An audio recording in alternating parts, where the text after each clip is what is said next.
For the past 2 years, we've been getting teased about this upcoming legendary level called Ouroboros, and last month it was finally verified by Technical. I thought Novelboy was supposed to be the verifier, but I guess he isn't really the god his fans think he is. Anyway, usually when a level is hyped up to this level, I tend to get a little apprehensive because more often than not it's a swing and a miss with these kind of levels. So how does Ouroboros hold up to the astronomical standards it set for itself? Well, let's have a look.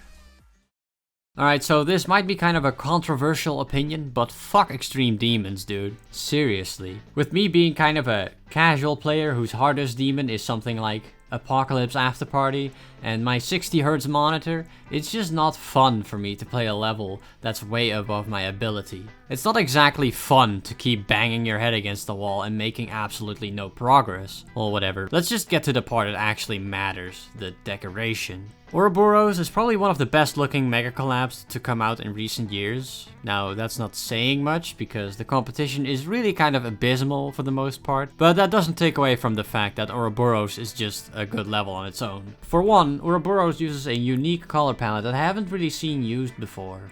At least not in this way, and for the entire duration of the level. As you may know, orange and purple are complementary colors, which means they make each other stand out when they're used together. Most of the creators play around with this idea, and it makes for some very visually interesting parts. This is also the reason why Terran and Funky's parts are some of my favorites. It's not all that groundbreaking design-wise, but the colors used here make the level pop so well. The Devon's part is probably one of my least favorites because his colors are pretty desaturated and washed over, so the part as a whole looks kind of boring.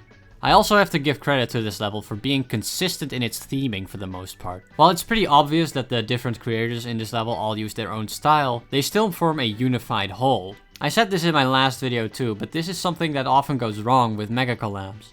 So props to Ouroboros for managing to pull this off correctly. Another thing I think was really well done is the transitions. Most of the transitions in this level seamlessly go from one creator to the next. And a lot of the time that meant decorating the same part twice in 2 different styles in order to prevent big black screens or awkward empty spaces in the level. In most mega collabs you'll see the level just kind of transition between parts with no consideration to the decoration. So you'll often just see 2 styles mixed together, which can look pretty gross depending on how well they fit together or not. Ouroboros eliminates this entirely by changing everything around you at once you transition to a new part.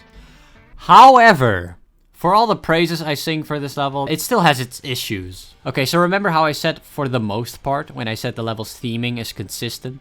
Well, we're going into that now, because it's not entirely consistent. For the most part, this level has kind of a typical design to it. Obviously, the parts look distinct, but there's certainly a consistency in them too. That is, until you get to Galvatron's part, which does a complete 180 and goes for a more cartoony style with solid colors and such. It's not a bad part per se, but it feels kind of out of place. I can forgive this part though, at least it still follows the main theme of the level, unlike Loser Chick's part. I feel like Loser Chick's part completely misses the point of the level.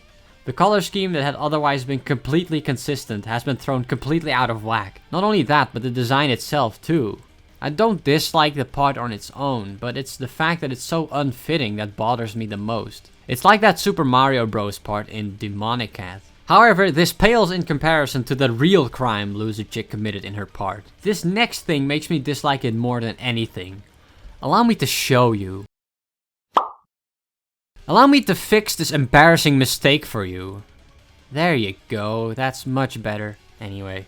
Let's have a look at the Ouroboros himself, who has seemingly taken a break from eating himself so he can fight the player. I've already briefly touched on this in another video where I said that he looks kinda goofy, and he does look goofy. I mean, his design isn't bad by any means. I think it's actually pretty good. They went for a kind of organic feel to the dragon, but that's exactly the source of its goofiness. You see, it has one hinge at its jaw that allows it to open and close, and not much more.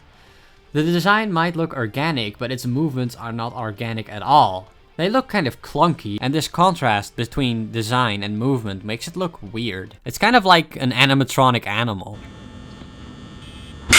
Now, if you look at something like the boss in Blast Furnace, it has the same clunky movements, But it makes sense with the boss's design, because it looks robotic and it's made of metal. Similarly, in the ending art of Extinction, there's a dinosaur skeleton that does a biting motion, and it looks pretty good. It probably wouldn't work if the dinosaur was alive, but since it's just bones, the clunky movement makes sense. Funnily enough, the Extinction dinosaur probably has more complex movement than the Ouroboros itself.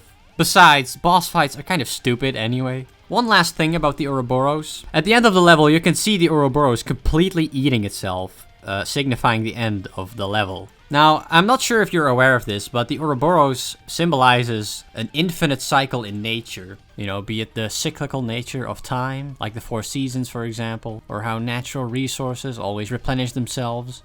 It's not really supposed to end. That kind of completely goes against what the Ouroboros is supposed to represent. I know this is kind of a nitpick, but like, if you're going to implement a mythological figure like this, you'd best represent it accurately. Finally, the song. If you recall, Viprin was a bit of a bitch when he picked this song, and he decided to make sure nobody besides him would be able to use it, so it wouldn't get overused. There was a bit of controversy about this, and people accused him of abusing his power, which I don't think is true. I think if you really wanted to, anyone could approach an artist on Newgrounds and secure the exclusive rights to use their song for the right compensation. That said, I do think the move was entirely pointless and a little bit petty. I mean, if we take a song like Dementia for example, that song is associated with Black Blizzard first and foremost, and all other levels that use it come secondary. I don't think if Synergetic Enigma was widely used that Ouroboros would suffer for it, because it was Ouroboros that introduced the song to our community in the first place. If I had to describe this level with one word, I'd probably call it overhyped. That's not to say Ouroboros is bad at all, I think it's actually pretty good for the most part, but to me the amount of hype this level generated is not on par with the final product. Especially since Viprin reserved the song just for this level, and gave the impression that this was going to be something truly special. Honestly, I think Belloc, which hasn't been getting nearly as much attention, is about the same quality as Ouroboros, and maybe even a bit better.